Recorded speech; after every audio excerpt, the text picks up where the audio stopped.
Hello. चलो अब हम स्टार्ट करते हैं। ये तो है ना, आगे से हमने क्या पढ़ लिया था?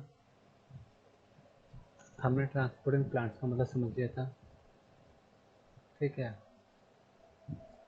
कुछ लोग कंडक्टिंग टिश्यूज के बारे में पढ़ा था, जाइलम और फ्लोएम के बारे में। फिर कुछ सब सेल्स के बारे में पढ़ा था, सेल्स के बारे में, है ना। फिर उनमें डिफरेंस भी पढ़ा था, जाइलम और फ्लोएम में डिफरेंस क्या होता है। फंक्शंस पढ़ लिए थे, एक्टिविटी देख ली थी। अब हम यहाँ पर हैं, transport of food. Transport of food, I think homework आपने कर लिया होगा। रीडिंग ही दी थी बेसिकली मैंने इसकी आपको, और तो कुछ दिया नहीं था। ठीक है। ट्रांसपोर्ट ऑफ फूड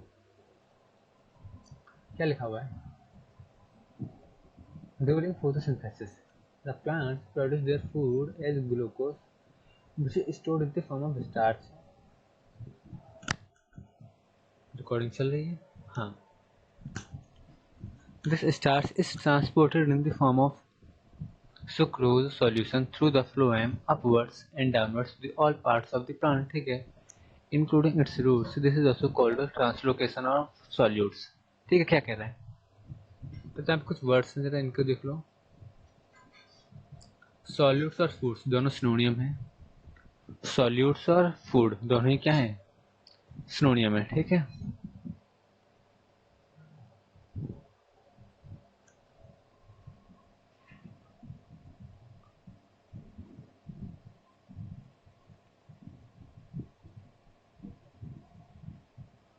ठीक है, क्या लिखा हुआ है जरा पढ़ते हैं। वो कह रहा है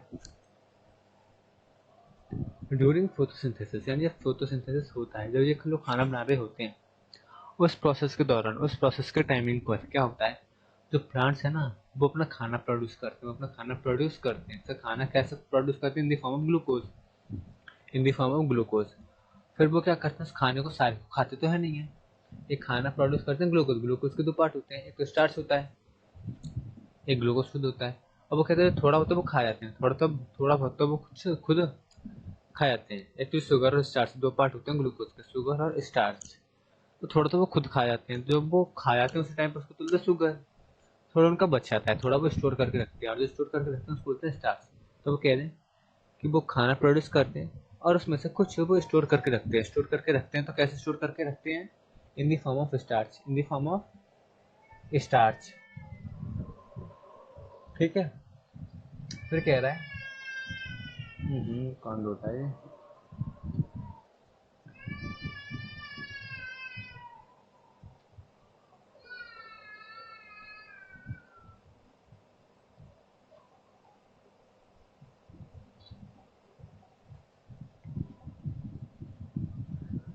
this starch is transported in the form of sucrose solution. वो कह रहा है फिर ये स्टार्च है ना, स्टार्च जो खाने में उन्होंने बचा कर रखा है, इसको ये क्या करते हैं? ट्रांसपोर्ट करते हैं। इसको ये भेजते हैं, कहीं ना कहीं पर भेजते हैं। कहाँ भेजते हैं, कैसे भेजते हैं, लिखा हुआ है। This starch is transported in the form of sucrose solution, यानी इसको एक सॉल्यूशन बना देते हैं। इस स्टार्च को एक सॉल्यूशन बना देते हैं। सॉल्यूशन बना देते हैं। वो सॉल्यूशन क्या होता है? सॉल्यूशन का नाम होता है सुक्रोज। उस सॉल्यूशन का नाम क्या होता है? सुक्रोज, है ना। तो वो कह रहा है वो इस स्टार्च को एक सॉल्यूशन बना देते हैं और उसको भेजते हैं। कहाँ भेजते हैं? Through the phloem upwards and downwards to all parts of the plant, यानी वो प्लांट में ऊपर नीचे हर जगह, हर जगह इंक्लूडिंग रूट्स, यानी ऊपर नीचे हर जगह, यहाँ तक कि उसके रूट्स में, हर जगह पर वो सॉल्यूशन को भेज देते हैं। सर कैसे भेजते हैं? By the help of phloem, by taking help of phloem, क्योंकि फ्लोएम का काम होता है ना खाने को ट्रांसपोर्ट करना। जाइलम को होता है वाटर को, तो खाना है, तो खाने को कौन करेगा ट्रांसपोर्ट? फ्लोएम। तो फ्लोएम की हेल्प लेके ये क्या करते हैं? खाने को ऊपर से भेजते हैं। और इसी को हम क्या कहते हैं? ट्रांसलोकेशन ऑफ सॉल्यूट्स, यानी ट्रांसपोर्टेशन ऑफ फूड बोलो चाहे ट्रांसलोकेशन ऑफ सॉल्यूट्स बोलो, दोनों एक ही बात है। दोनों एक ही बात है, दोनों एक ही बात है। ठीक है। अब अगर इसी प्रोसेस को हम क्या कहते हैं? ट्रांसपोर्टेशन ऑफ फूड या फिर ट्रांसलोकेशन ऑफ सॉल्यूट्स। ठीक है।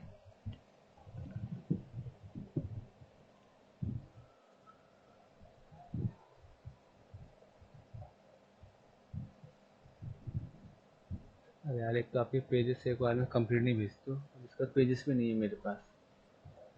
Water absorption by the roots, water absorption by the roots, क्या लिखा हुआ है? We are familiar with the absorption of water, we are familiar with the absorption of water by blotting paper or by cotton dipped in water. In both cases, water is absorbed by the property of capillarity, attraction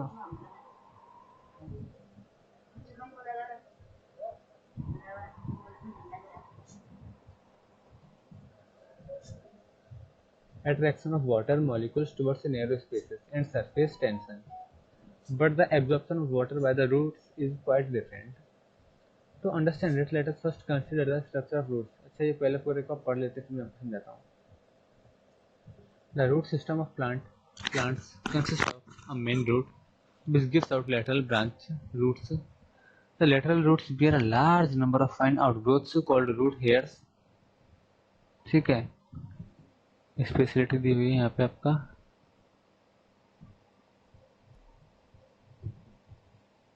चलो पढ़ते हैं क्या लिखा हुआ है. इसका meaning नहीं पता होगा, इसको लिखो. ब्लॉटिंग पेपर तो दिखाई दूंगा.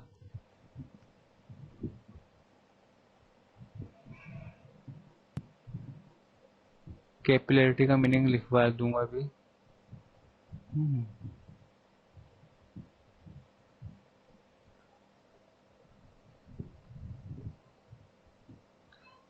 और देखो, और किसका मीनिंग नहीं आता, जिसका नहीं आता और जो मैंने नहीं था उसको तो गूगल कर लेना.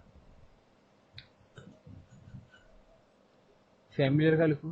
फैमिलियर मतलब अवेयर. फैमिलियर विद पूरा लिखना है ना. फैमिलियर विद, इस पूरे का लिखो aware of. Aware of, AWAREOF.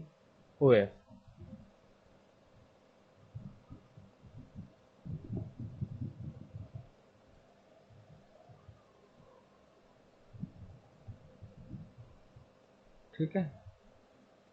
Capillarity का मतलब क्या होता है, ये उन्होंने ब्रैकेट में दे रखा है, इसको नोट कर लो. कैपिलरिटी का मीनिंग उन्होंने ब्रैकेट में दे रखा है. Attraction of water molecules, water molecules का अट्रैक्ट होना. किससे? Towards narrow spaces. एंड जो सकरी सकरी जो पतली पतली जगह है, वहाँ पानी का इकट्ठा होना, पानी का इकट्ठा होना, उसी को हम क्या बोलते हैं? Property of capillarity. Property of capillarity, property of capillarity. ठीक है, लिखो इसको. प्रॉपर्टी ऑफ कैपिलरिटी का मीनिंग क्या हो गया? प्रॉपर्टी ऑफ कैपिलरिटी का मतलब हो गया कि वाटर का पतली पतली जगह पर इकट्ठा हो जाना. ठीक है.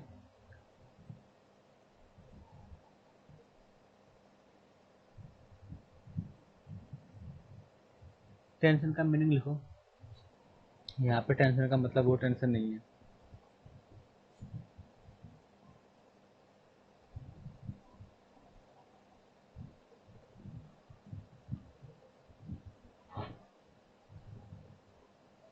देखो, टेंशन का मीनिंग नहीं, आप लिखो stretch. Stretch, STRETCH,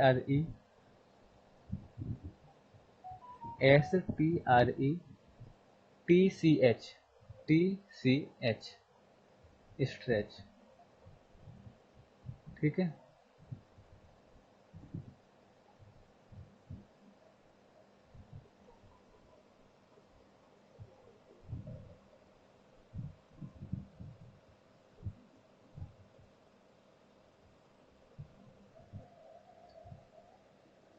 out growth का मीनिंग लिखो.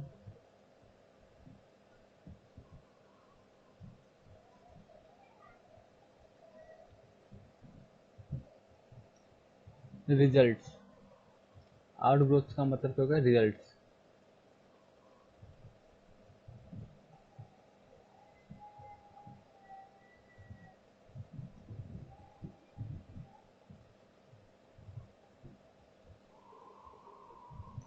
ठीक है, वो क्या कह रहा है वो बता रहा है. बेसिकली हेडिंग का मतलब क्या है? Water absorption by the roots. Water absorption by the roots से बता रहा है कि रूट्स कैसे वाटर एब्जॉर्ब करते हैं. रूट्स कैसे वाटर एब्जॉर्ब करते हैं. तो कह रहे हैं we are aware of the absorption of the water by blotting paper by cotton dipped in water.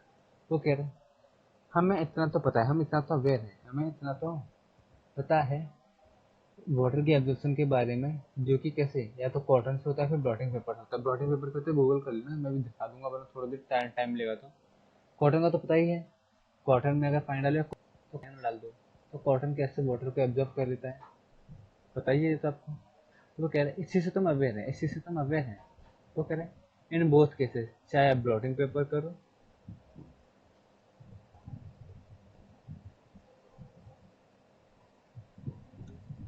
को भी कह रहे हैं in both cases water absorb by the property of capillarity and surface tension. वो कह रहे हैं चाहे आप ब्लॉटिंग पेपर का यूज करके वाटर को एब्जॉर्ब करो, चाहे कॉटन का, दोनों ही केसेस में वाटर जो एब्जॉर्ब होती है इसमें दो चीजें लगती हैं। उनमें क्या लगती हैं?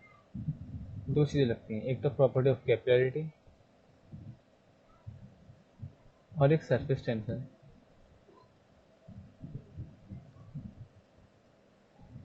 मतलब वो कह रहा है कि सर आपको कैसे कुछ भी करो, दोनों ही केसेस में आपको वाटर जो एब्जॉर्ब होता है, या तो आप उसके अंदर, या तो उसके अंदर प्रॉपर्टी ऑफ कैपिलरिटी लगी होगी, नहीं दोनों लगी होगी, प्रॉपर्टी ऑफ कैपिलरिटी भी लगी होगी और सरफेस टेंशन भी लगा होगा।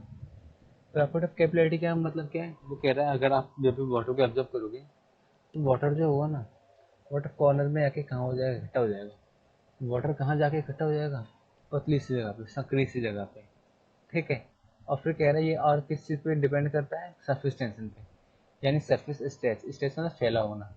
और सरफेस जितना बड़ा होगा उस पर भी डिपेंड करता है। अगर सरफेस ज़्यादा बड़ा होगा तो वाटर जल्दी एब्जॉर्ब होगा, सरफेस छोटा होगा तो वाटर देर में एब्जॉर्ब होगा। But absorption of water by the roots is quite different. But वो कह रहा है लेकिन एब्जॉर्प्शन ऑफ जो वाटर होता है बाय द रूट्स, रूट्स जिस तरह से वाटर को एब्जॉर्ब करते हैं वो काफ़ी डिफरेंट है, क्वाइट डिफरेंट, ये काफ़ी डिफरेंट है।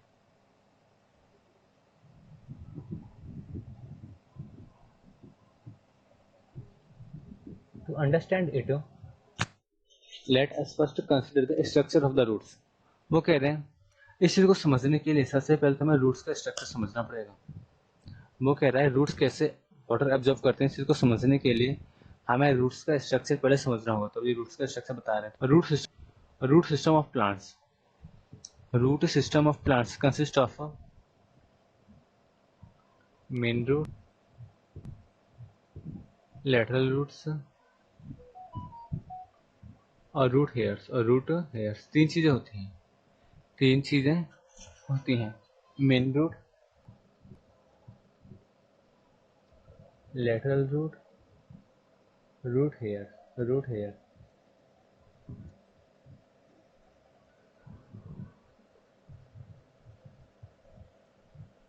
मेन रूट मतलब क्या करना होता हूँ, बुक दिखाना चाहता हूँ, बुक में तो कुछ और ही लिखा हुआ है। मेन रूट मतलब क्या, नाम से समझ आ रहा है मेन, तो जहाँ से प्लांट की ग्रोथ स्टार्ट होती है। सर ये तो रूट है, ये तो पूरे प्लांट को ग्रो कर रही है, आगे तक ले जा रही है, तो ये तो होगी मेन ग्रोथ, ये तो क्या होगा? मेन रूट, ठीक है, मेन रूट है ना। फिर सर इसी रूट में से और भी रूट्स निकलती आ रही है, इसी रूट में से एक इधर रूट्स निकलती आ रही है, एक इधर, एक इधर, एक इधर, एक इधर, एक इधर। तो ये सारी क्या है? ये सारी लेटरल रूट्स हैं। ये सारी क्या है? लेटरल रूट हैं, लेटरल रूट हैं। एक ही मेन रूट में से बहुत सारी रूट निकलती आ रही है, तो इसको क्या बोलते हैं? Lateral root. मेन रूट में से बहुत सारी रूट्स निकलती जा रही है, इसको क्या बोलेंगे? लेटरल रूट्स, ठीक है। अब इन रूट्स में आपको दिखाई दे रहे होंगे बाल बाल से कुछ दिखाई दे रहे हैं, हेयर्स हैं, तो इनको बोलते हैं रूट हेयर्स। इनको क्या बोलते हैं? रूट हेयर,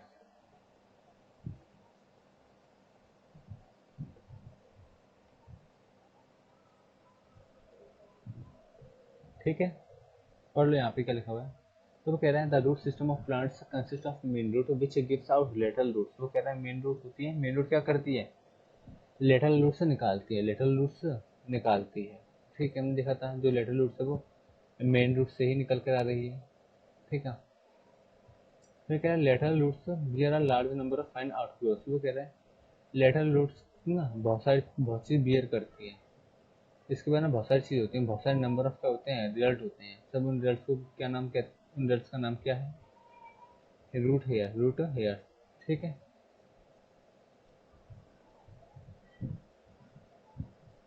अब रूट हेयर के बारे में और डिटेल में बता रहे हैं। वो क्या कह रहे हैं? Given below is a magnified view of a root hair.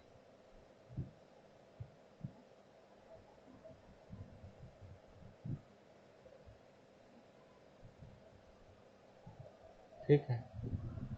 It is a long protuberance of epidermal cell of the root. इसका मतलब क्या है? ये तो बहुत खतरनाक सा लग रहा है। कुछ नहीं, इसका मीनिंग आपको दिया हुआ है ऑलरेडी ब्रैकेट में, एक्सटेंशन। एक्सटेंशन मतलब डिटेल्ड, एक बड़ा। तो वो कह रहा है जो नीचे जो पिक्चर दी हुई है ना, नीचे पिक्चर दी हुई है क्या है? एक लॉन्ग एक्सटेंशन है किसका? एपिडर्मल सेल का। रूट के अंदर जो एपिडर्मल सेल होता है उसी की डिटेल पिक्चर है, उसी की क्या है? डिटेल्ड पिक्चर है। एपिडर्मल सेल्स जो होते हैं सेल रूट्स के, उसका क्या है? ये एक डिटेल्ड पिक्चर है। ठीक है।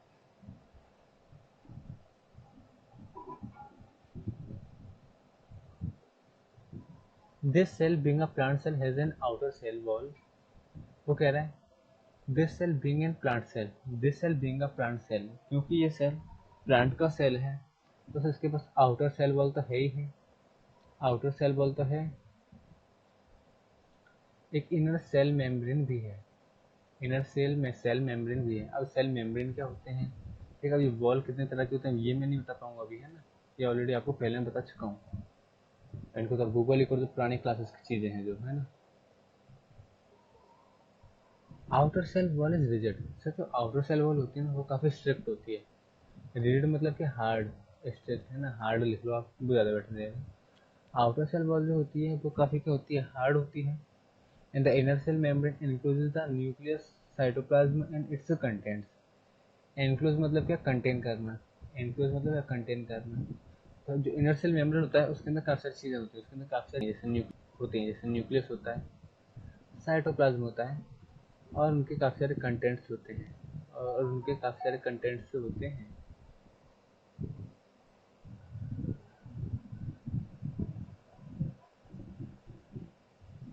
ठीक है। और साइटोप्लाज्म क्या होता है, न्यूक्लियस क्या होता है, ये सारे पुराने क्लास में पढ़ चुके हैं डिटेल में, वो यहाँ पे नहीं पढ़ पाएंगे हम। ठीक है। The cell wall is said to be freely permeable as it allows all substances to pass through it. Okay. The cell membrane is semi-permeable.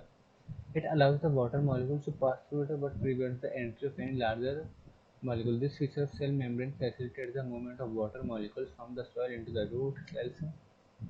The cell sap in the root hair cell is said to be a high concentration as it contains more solutes compared to the surrounding soil water. This promotes water absorption. अब यहाँ पे सारे words आपको लिखने हैं, वो आप लिखते जाओ, है ना। सैप का नहीं पता होगा पहले तो आपको।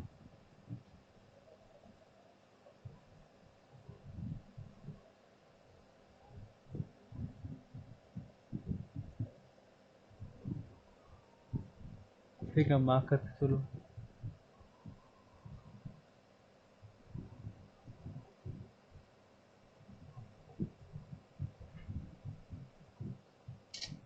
ठीक है,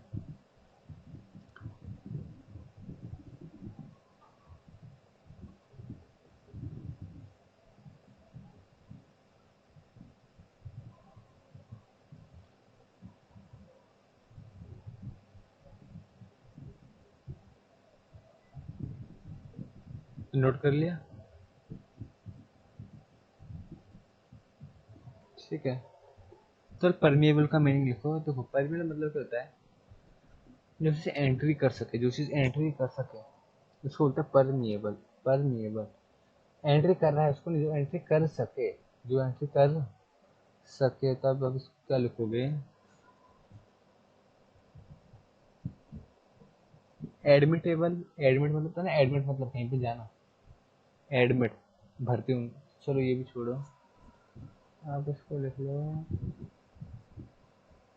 एडमिटेबल ही लिख लो। और क्या लिखोगे फिर इसका? हिंदी में लिखा था तो लिख लो हिंदी में। एंट्री करने के लायक, एंट्री करने के लायक, है ना। या तो एडमिटेबल, ADMITTABLE, ADMITTABLE, एडमिटेबल। ठीक है, या फिर लिखो उसका एंट्री करने के लायक। ठीक है।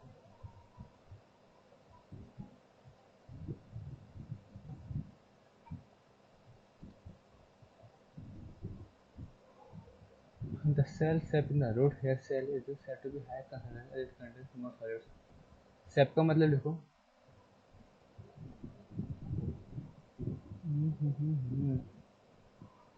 टनल पता, टनल क्या होता है? पता होगा ना, tunnel low, tunnel, TUNNEL, tunnel, tunnel.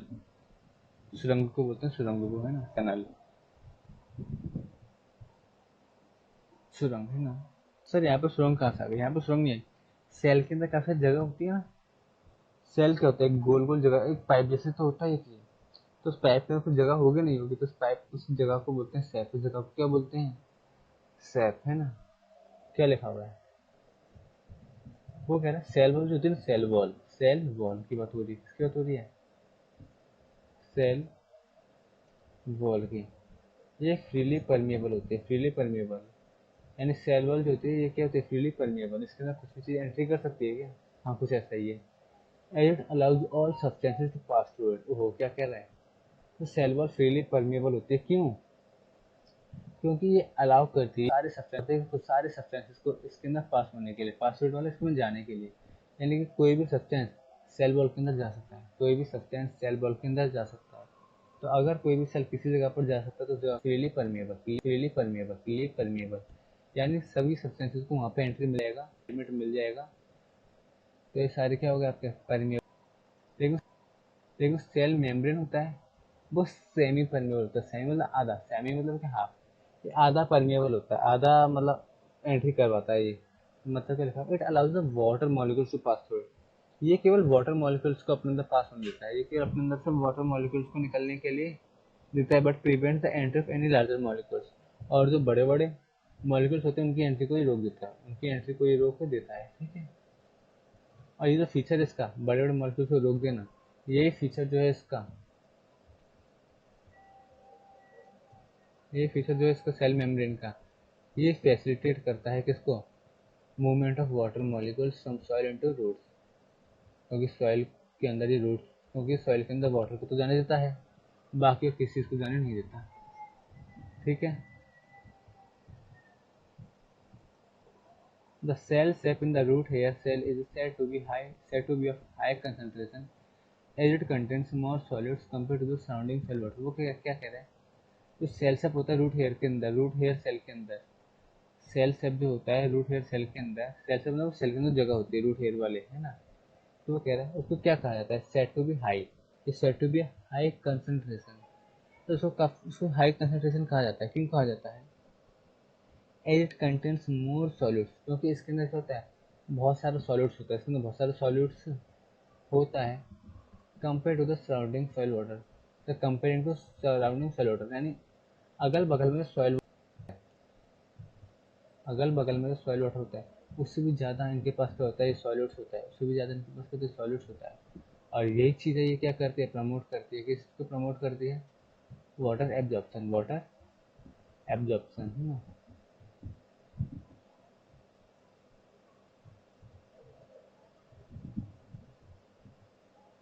Speciality of root hairs, speciality of root hairs, root hairs की स्पेशलिटी बता रहे हैं, कुछ खास बात है। क्या कह रहा है? The root hairs are well suited for absorbing water from the soil in three ways. वो क्या कह रहा है? रूट हेयर्स ना तीन तरह से वेल सूटेड है वाटर एब्जॉर्ब करने के लिए।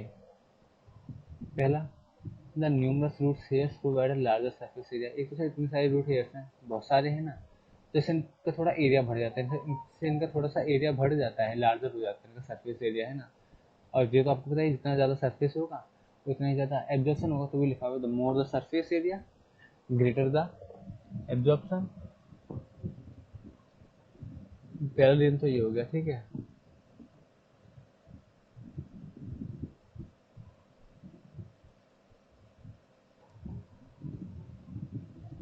फिर कह रहे हैं रूट हेयर्स कंटेन सेल सेप। रूट हेयर्स के अंदर सेल सेप होता है जिसके अंदर बहुत सारा पानी क्या कर सकते हैं? स्टोर कर सकते हैं। तो एक तो ये फीचर है, हाँ, तब वो लिखा हुआ है रूट हेयर्स क्या करते हैं? कंटेन सेल सेप, जो कि हायर कंसंट्रेशन के होते हैं, यानी इसके अंदर बहुत ज़्यादा पानी क्या कर सकते हैं? इकट्ठा कर सकते हैं। और दूसरा, ये काफ़ी क्या होते हैं? फ्रीली परमेबल होते हैं। काफ़ी क्या होते हैं? फ्रीली परमेबल होते हैं कि हर तरह के मूवमेंट्स को अलाउ करते हैं। परमिट मतलब अलाउ करना। ऑल टाइप्स ऑफ सब्सटेंसेस, हर तरह के सब्सटेंसेस को अलाउ करते हैं मूव करने के लिए। बट द सेल मेम्ब्रेन, लेकिन सेल मेम्ब्रेन होता है वो सेमी परमेबल होता है, जो कि क्या करता है, पानी को ही, केवल पानी को ही हानि देता है, सम सब्सटेंसेस को हानि देता है। सम सब्सटेंसेस का मतलब क्या है, वाटर। सम सब्सटेंसेस का मतलब क्या है, water. The nature of a semi permeable membrane can be illustrated by the following diagram. वो कह रहा है अगर आपको सेमी परमेबल मेम्ब्रेन का नेचर समझना है तो उसके लिए नीचे एक्सप्लेन किया गया है, और उसके लिए एग्जाम डायग्राम भी दिया हुआ है। अब वीडियो में यहीं पे पॉज करता हूँ, मैं देखता हूँ आप मेरे पास इससे आगे की पिक्चर्स हैं या नहीं। ठीक है, अगर होंगी तो मैं वीडियो रिकॉर्ड करूँगा अभी, अदरवाइज फिर नहीं, है ना।